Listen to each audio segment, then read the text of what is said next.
বাঙালি রান্নাঘরে আপনাদের সবাইকে স্বাগত। আজ আমি আপনাদের সাথে শেয়ার করব চিকেন কারি রান্না। এই রান্না যদি আপনারা এইভাবে করতে পারেন তাহলে ভাত ও রুটির সঙ্গে খেতে কিন্তু দুর্দান্ত লাগে। চিকেন কারি করতে আমার যা যা লাগবে, এখানে আমি নিয়েছি 500 গ্রাম চিকেন। আধ ঘন্টা আগে ভালো করে ধুয়ে পরিষ্কার করে নুন হলুদ মাখিয়ে রেখেছি।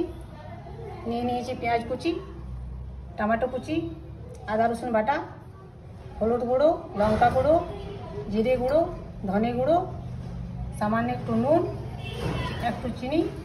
আর এখানে আমি ব্যবহার করছি চিকেন কারি মশলা ও শাহি গরম মশলা। রান্নার জন্য সরষের তেল। কড়াই গরম হয়ে গেলে দিয়ে দেবো সরষের তেল।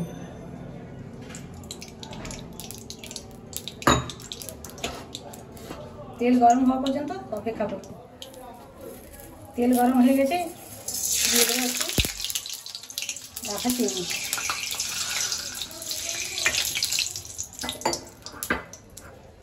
এবার দিয়ে দেবো পেঁয়াজ কুচি।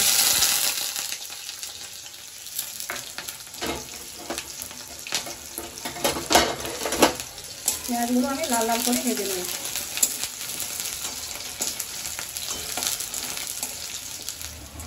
পেঁয়াজ আমার ভাজা হয়ে গেছে, এবার দিয়ে দেবো ম্যারিনেট করে রাখা চিকেন।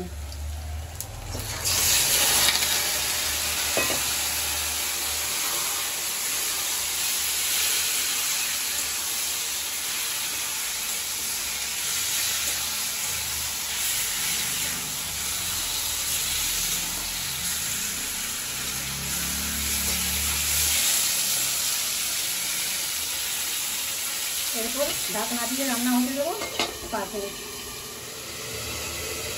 এবার ঢাকা খুলে দিয়ে দেবো টমেটো কুচি, দিয়ে দিলাম আদা রসুন বাটা,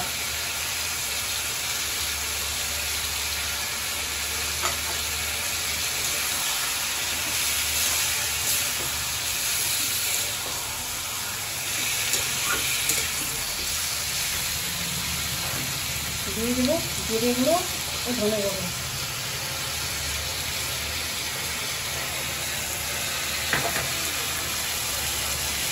দিয়ে দেবো হলুদ গুঁড়ো ও লঙ্কা গুঁড়ো,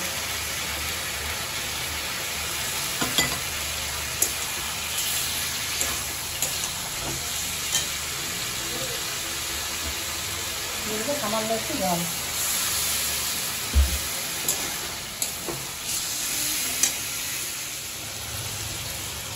দিয়ে দেবো আর একটু নুন। যেহেতু আমি মাংসতে আগেই নুন মাখিয়ে রেখেছিলাম, তাই নুনের পরিমাণটি এখানে আমি খুবই কম দিলাম। এবার এটাকে ভালো করে কষিয়ে নেব। চিকেন কারি রান্নার স্বাদ নির্ভর করছে এর কষানোর উপর। আপনি যত বেশি ভালো করে কষাবেন এর স্বাদ কিন্তু তত বেশি বাড়বে।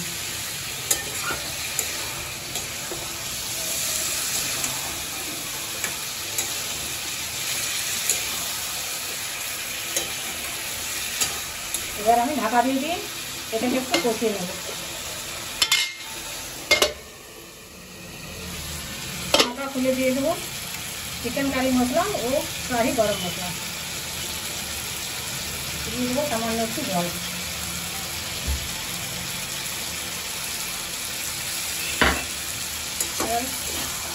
আরও একটু ভালো করে কষিয়ে নেব।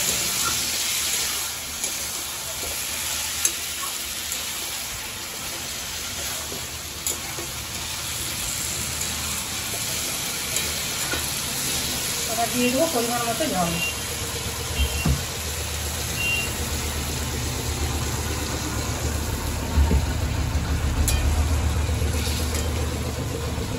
এবার লো ফ্লেমে রান্না হতে দেবো 10 মিনিট।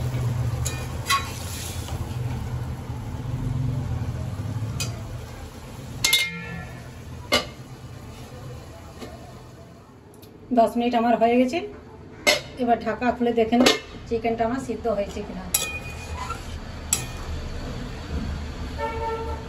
চিকেন আমার সিদ্ধ হয়ে গেছে। আমার চিকেন কারি রান্না রেডি। এবার চিকেন কারিটা আমি একটা অন্য পাত্রে ঢেলে নেব।